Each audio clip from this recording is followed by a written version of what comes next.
E aí tem até uma pergunta aqui, Marcelo, que eu queria te fazer, porque no capítulo ele até pergunta assim, o que faz algumas pessoas terem sucesso e outras falharem? Ele faz essa pergunta no capítulo, o que faz algumas pessoas terem sucesso e outras falharem?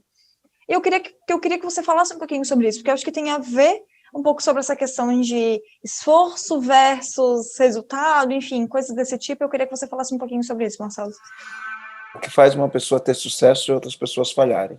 Então, eu acho que eu vou ter vários elementos para mostrar que a pessoa tem sucesso ou não. E a primeira coisa que a gente tem que entender é o seguinte: 70% do resultado do time vai depender muito do líder, tá? Antes de mais nada. Um bom líder vai fazer as pessoas ter sucesso, um líder ruim vai fazer as pessoas falhando. Então, se você é dono da empresa, se você tem um cargo de liderança, fique sabendo que você é responsável 70% do resultado do teu liderado. Então, para você fazer o teu liderado ter resultado, você tem que entender um pouco de gente, você tem que conhecer a natureza humana para lidar com o ser humano da maneira correta. Então, esse é uma das coisas. Agora, é o seguinte, todas as pessoas, elas têm pontos fortes e pontos fracos, têm habilidades que elas têm que podem ser desenvolvidas, né? A Gallup, quando ela escreveu o livro Descubra Seus Pontos Fortes, eles tinham uma abordagem que era contra-intuitivo, porque olha o que acontece, o nosso jeito de aprender. Então, como que funciona a escola, né? A escola, ela acaba preparando as pessoas de maneira errada para o trabalho. Então, como funciona na escola?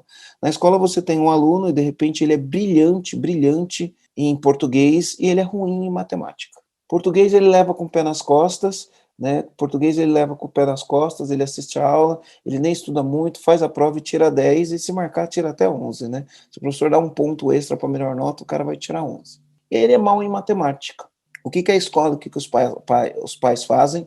Se ele tiver mal em matemática, ele vai fazer aula de reforço de matemática, né? Ele fica em recuperação de matemática e faz mais aula particular de matemática, aí faz grupo de estudo de matemática para corrigir essa fraqueza. Então, o nosso sistema de ensino, ele é baseado em você corrigir os pontos fracos. A abordagem que eles trouxeram, que é uma coisa que a gente utiliza indiretamente dentro do treinamento do programa EAG, é o seguinte: eles entendem que as pessoas que colocam esforço, né, é contraintuitivo, né? Ao invés de trabalhar a fraqueza do cara em matemática, você vai trabalhar ele naquilo que ele é bom, porque ele vai ter mais resultados. Inclusive, existe um experimento que foi feito na Universidade de Nebraska, não lembro exatamente que ano que foi feito, com estudantes para ver velocidade de leitura, né? Você sabe desse estudo, né, Aline? E aí o que acaba acontecendo? Quando fizeram essa pesquisa com esses estudantes, colocaram eles em um treinamento para acelerar a velocidade de leitura. Pegaram uma série de estudantes, colocaram lá e falaram: vocês vão ser treinados para aumentar a velocidade que vocês leem. E o treinamento era o mesmo para todo mundo. Só que antes disso, o que eles fizeram?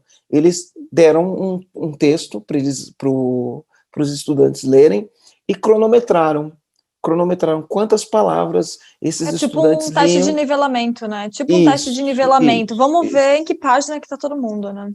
isso. E aí o que acontece? A média das pessoas liam, em média, 90 palavras, 90 palavras por minuto. 90 palavras por minuto.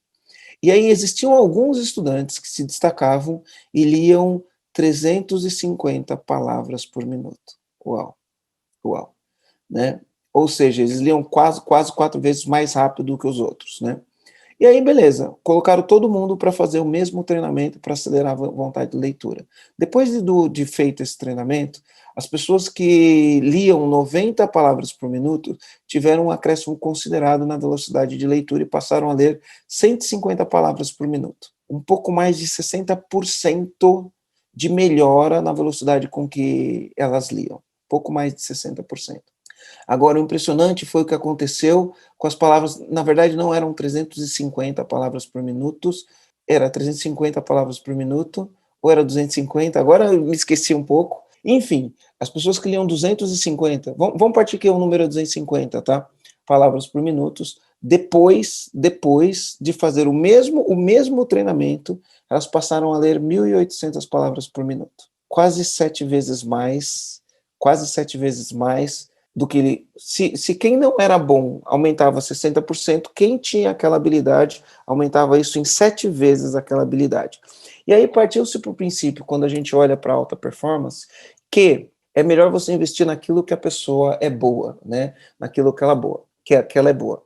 Então, esse é um primeiro ponto de observação que a gente tem que olhar. Muitas vezes você tem um funcionário que ele é fascinante em alguma coisa, ele é muito bom em alguma coisa, e ele tem uma deficiência em outra. E aí, quando você vai dar o feedback dele, você foca nele só naquela deficiência que ele tem. E em vez de você investir nele aquilo que ele já é bom, que ele já traz de fábrica, que é uma habilidade que ele tem, que ele faz o melhor, eu tenho a oportunidade de fazer o melhor todos os dias, você vai ter muito mais resultado fazendo isso daí.